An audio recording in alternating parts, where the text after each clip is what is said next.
Hello, my name's Jim. I'm going to be helping Will on Sunday time your event. I'm just going to go through the manual splits module that you're going to be using poolside to enter the start times of all your competitors. It's a PC based program, so it's going to be on a laptop. For ease of input, if you like, we can add a keypad next to the side of the laptop, so you can use a keypad to type in.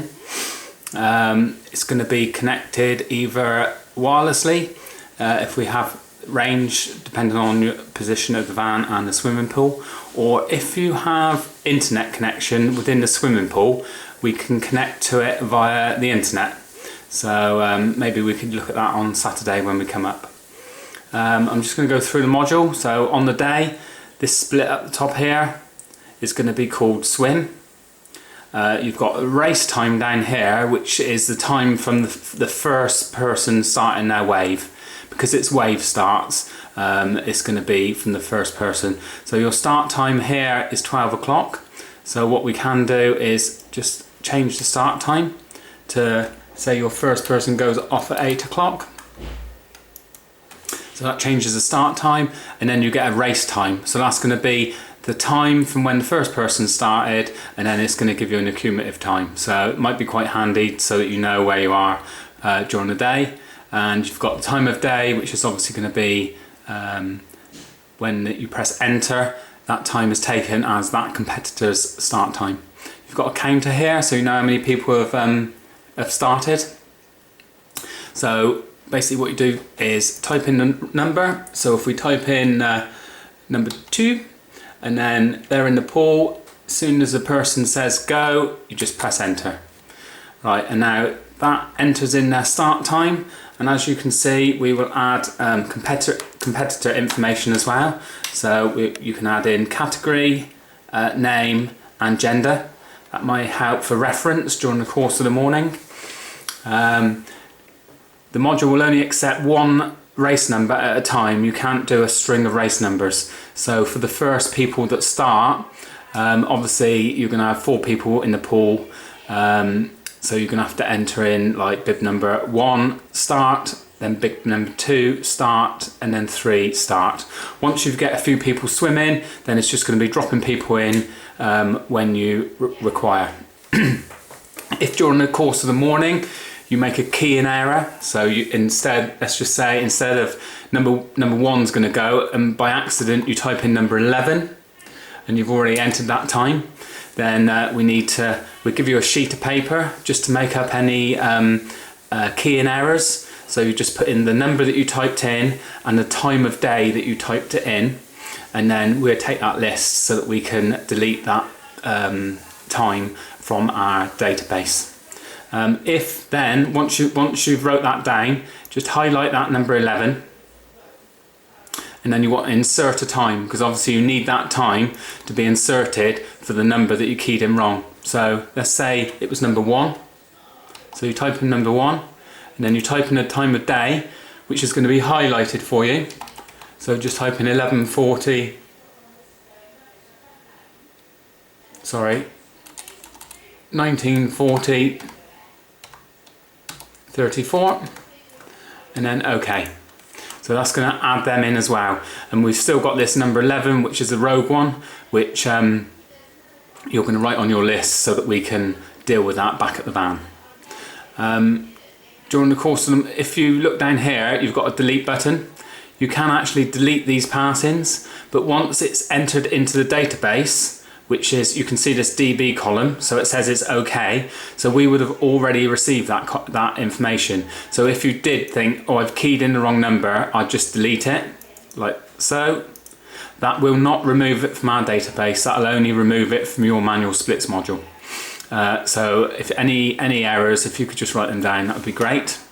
Edit, once again, when you've got direct connection to our database, the edit will not edit our database time, because that time would have already been inserted into our database. That's only when you're doing it when it's not connected and you download the file afterwards. So the insert, obviously we've dealt with that. We can enter in the start time. So if your first wave goes off at 8, say let's put 7:30, so type in 7:30 and then OK, so your start time then shows 7:30 and your race time is obviously counting up from that. You've got a nice little counter here again, which I've discussed, showing you how many people there are. And then down the bottom, I'll just zoom in a little bit. This is the information where it shows you where it's gone into our database. So it's showing that you've got 3. Now, if during the course of the day, what I'm just going to do, I'm just going to disconnect from my network. So I'm going to disconnect from our network. If during the course of the day we have any wireless issues, or if we're using the internet, any internet issues, then with this system, this is why we prefer to use this system. If we now type in a race number, so I just type in number 4, can you see now it shows disconnected? So that number 4 hasn't actually gone into our database and it's showing a red warning. But the love with this system, it stores the file on the laptop that you're actually using on the day. And then as soon as we reconnect the internet or get the connection issue back up, so I'm just going to connect back now. So as soon as it's connected, can you see now that's gone green and it's automatically uploaded the race number which you've done when it was disconnected straight back to our database. So it's a very good system. You haven't got to worry if there was wireless issues or internet issues. If we choose to use the internet, then obviously it's very good, because you haven't got to worry about stopping the race or writing down manual times during that period. So I think you'll actually, like I say, very much like it.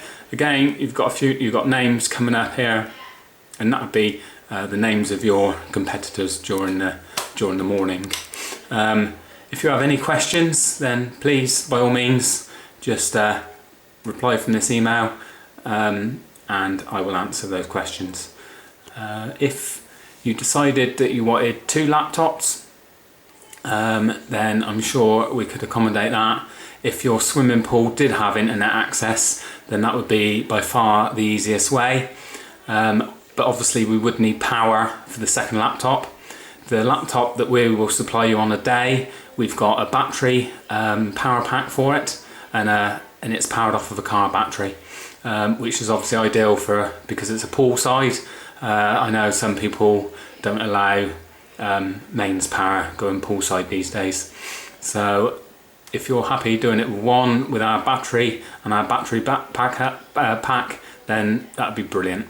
Like I say, hopefully you can see that it works really well, and it means that competitors are going to get instant, not only results, but commentary. So basically, if your commentator has got the screen set to the start mat, the swim mat, then he can get their swim times as soon as they come out the pool when using this system. So it is very good. So yes, thank you very much. See you on Sunday.